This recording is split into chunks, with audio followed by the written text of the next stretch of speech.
È passato troppo tempo dal nostro ultimo viaggio. Abbiamo una gran voglia di partire, provare nuove emozioni, vedere nuovi tramonti. A volte non serve andare dall'altra parte del mondo alla ricerca di tutto questo.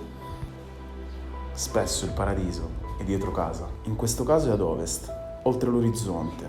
I nostri occhi si sono posati ancora una volta su un'isola, anzi, due, la Corsica e la Sardegna.